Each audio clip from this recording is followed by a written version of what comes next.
તો આ તરફ રામના નામ પર છેડાયો છે સંગ્રામ। કોઈ રાજકીય પાર્ટી વચ્ચે નહીં પરંતુ ભાભી અને નણંદ વચ્ચે છેડાઈ ગઈ છે આ લડાઈ। અયોધ્યામાં ભગવાન રામની પ્રાણ પ્રતિષ્ઠા થાય તે પહેલા જ ક્રિકેટર રવિન્દ્ર જાડેજાના ઘરમાં સર્જાઈ ગઈ છે રામાયણ। ભાભીના રામ પરના નિવેદન પર નણંદ પોતાની જ ભાભીને સંસ્કારોની યાદ અપાવી રહી છે।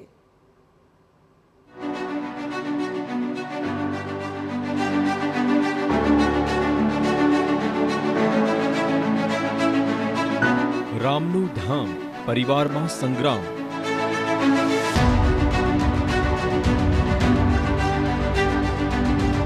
રવિન્દ્ર જાડેજાના ઘરમાં સર્જાઈ રામાયણ।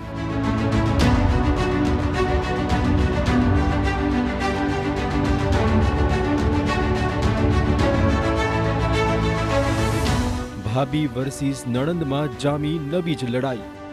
આમ તો રામ રાજનીતિના નહીં પરંતુ આસ્થાના પ્રતીક છે। જો કે આ દેશમાં રામના નામે ખૂબ રાજનીતિ થઈ। અયોધ્યામાં થનારા મહોત્સવનું આમંત્રણ કોંગ્રેસે ફગાવતા જ તેજ બની છે રાજનીતિ। પરંતુ પ્રભુ શ્રી રામના આ સૌથી મોટા પ્રસંગે ક્રિકેટર રવિન્દ્ર જાડેજાના ઘરમાં ફરી સર્જાઈ છે મોટી રામાયણ। ત્યારે કોઈ રાજનીતિની વાત નથી થતી, ત્યારે કોઈ વ્યક્તિ વિશેષ કે કોઈ પાર્ટી વિશેષ આ કાર્યક્રમ નથી। આ પ્રભુ શ્રી રામને અને જે કરોડો ભારતવાસીઓની જે આસ્થા પ્રેમી જનતા છે એને એમની આસ્થા એમની શ્રદ્ધાને આ વધામણા અને પ્રભુ શ્રી રામના જ્યારે અવસર હોય ત્યારે એ સૌએ સાથે મળી અને આ 500 વર્ષથી જે પેન્ડિંગ પ્રશ્ન હતો ત્યારે આપણા આદરણીય વડાપ્રધાન શ્રી ના માધ્યમ દ્વારા પ્રભુ શ્રી રામનો જ્યારે પ્રાણ પ્રતિષ્ઠા મહોત્સવ થવા જઈ રહ્યો હોય ત્યારે રાજનીતિથી ઉપર ઉઠી અને ધર્મપ્રિયતા અને પ્રભુ શ્રી રામને આપ સૌ બધા આવકારીએ કે ભક્તિ અને સંસ્કાર અમારે તમારી પાસેથી શીખવાની જરાય જરૂર નથી। કારણ કે તમે છોટી કાશીમાં રહ્યો છો પણ સંસ્કાર તમારામાં નથી। કારણ કે પ્રાણ પ્રતિષ્ઠા ક્યારે હોય? પ્રાણ પ્રતિષ્ઠા ત્યારે હોય કે જ્યારે મંદિર પૂરું બની જાય ત્યારે શાસ્ત્રોક્ત વિધિ વિધાન સાથે ભગવાનની મૂર્તિમાં જે પ્રાણ પૂરવામાં આવે છે ને પ્રાણ પ્રતિષ્ઠા કહેવામાં આવે છે। ભાભી રીવાબા અને નણંદ નૈનાબા વચ્ચેનું વાકયુદ્ધ આમ તો નવું નથી, પરંતુ આ વખતે બંને વચ્ચે થયેલી શાબ્દિક તડાફડી વધુ ગંભીર છે। કેમ કે નણંદ ભાભી વચ્ચેની આ લડાઈ હવે રાજનીતિથી ઉપર ઉઠીને સંસ્કારો સુધી પહોંચી ગઈ છે। રીવાબા જાડેજાએ રામ મંદિરના પ્રાણ પ્રતિષ્ઠા મહોત્સવમાં રાજનીતિ ન કરવા સૌને અપીલ કરી। આ સાથે જ તમામ લોકો ધર્મને ધ્યાને રાખીને આ મહોત્સવમાં હાજરી આપે તેવું આહવાન કર્યું। પરંતુ ભાભી રીવાબાની અપીલ બાદ નણંદ નૈનાબા જાડેજાએ વિડીયો પોસ્ટ કરી રામ મંદિર મુદ્દે રીવાબાને ફરી આડે હાથ લીધા। નૈનાબાએ નામ લીધા વગર રીવાબાને રોકડું પરખાવ્યું કે અમારે ભક્તિ અને સંસ્કાર તમારી પાસેથી શીખવાની જરૂરિયાત નથી।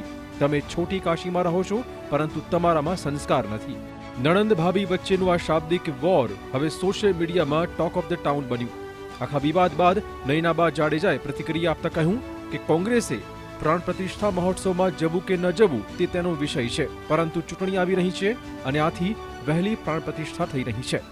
ત્યાં કોઈ પણ રહેતું હોય એને ધર્મનું પૂરેપૂરું નોલેજ હોય જ, કારણ કે ત્યાંની જનતા ધર્મપ્રેમી છે અને બધાને લગભગ નોલેજ એટલું તો હોય જ કે ભાઈ પ્રાણ પ્રતિષ્ઠા ક્યારે હોય। મેં આગળ પણ આપને જવાબ આપ્યો, પણ મને એવું લાગે છે કે કદાચ એમને ભક્તિનું જ્ઞાન નથી અને થોડું નોલેજ નહીં હોય, એટલા માટે જ મેં એવું કીધું છે કે જે આજે અયોધ્યાની વાત કરો તો આપ કોઈ પણ અયોધ્યાને એક નાનામાં નાના સામાન્ય વ્યક્તિને પણ પૂછશો પકડીને કે ભાઈ આ પ્રાણ પ્રતિષ્ઠા યોગ્ય છે કે નહીં, તમને ચોક્કસપણે જવાબ આપશે કે ના નથી।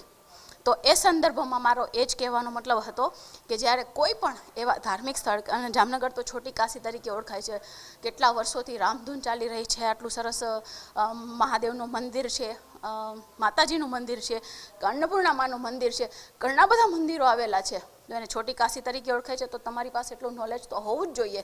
નહીં કે તમે પાર્ટી વતી આંધળું ક્યાં કરો, ભેડ ચાલો કે જેમ ઉપરથી આદેશ આવે કે ભાઈ હા એક જ દિશામાં ચાલવાનું છે, દિવસ કે તો દિવસ, રાત કે તો રાત નહીં। તમારું ખુદનું તો કોઈ મોરલ નોલેજ હોવું જોઈએ। એના અનુસંધાને મેં આ જવાબ આપ્યો છે એમને। તેમણે રવિન્દ્ર અને રીવાબાને મળેલા આમંત્રણ વિશે જણાવ્યું કે તેઓ ભાજપના નેતા હોવાથી તેમને આમંત્રણ આપવામાં આવ્યું છે। ભાજપના ધારાસભ્ય છે એટલે ચોક્કસપણે એમને આમંત્રણ જવાનું છે અને મને લાગે છે લગભગ ભાજપવાળાને તો આમંત્રણ હશે જ, કારણ કે ભીડ તો એમની જ વધારે હશે અને દેખાડવું તો પડશે, એટલે આમાં કોઈ નવાઈની વાત નથી। એક્સેપ્ટેબલ છે કે ભાઈ ભાજપવાળા જ ત્યાં હશે।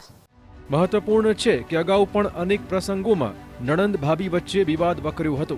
આ પહેલા વિધાનસભાની ચૂંટણીમાં પણ નયનાબાએ જામનગર બેઠક માટે રીવાબાને આયાતી ઉમેદવાર કહ્યા હતા. તેમણે કહ્યું હતું કે રીવાબાને જામનગરના મતદારો સાથે કોઈ સંબંધ નથી. ફોરેન ટ્રીપમાં ફરનારાઓને સ્થાનિક પ્રશ્નોની ખબર નથી. બીજી બાજુ રીવાબાએ નયનાબા પર પલટવાર કરતા કહ્યું હતું કે રાજકોટ મારી જન્મભૂમિ છે અને જામનગર મારી કર્મભૂમિ છે. કોંગ્રેસને આક્ષેપો કરતા સિવાય કંઈ નથી આવડતું. તો કોરોના કાળ દરમિયાન પણ બંને વચ્ચે તણખા ઝર્યા હતા. રીવાબાએ કોરોનાથી બચવા લોકોને માસ્ક પહેરવાની અપીલ કરી હતી, જેની સામે નયનાબાએ પલટવાર કરતા કહ્યું હતું કે ભીડ એકત્ર કરીને કોરોનાનો ચેપ ફેલાવવા માટે ભાજપના જ નેતા જવાબદાર છે. આમ રામના નામે પણ નણંદ ભાભી વચ્ચે ઘમાસાણ સર્જાયું છે. રાજનીતિની લડાઈમાં રામ મુદ્દે એકબીજાને ઘેરવાનો પ્રયત્ન થઈ રહ્યો છે. રાજકોટથી મોહિત ભટ્ટ સાથે બ્યુરો રિપોર્ટ TV9.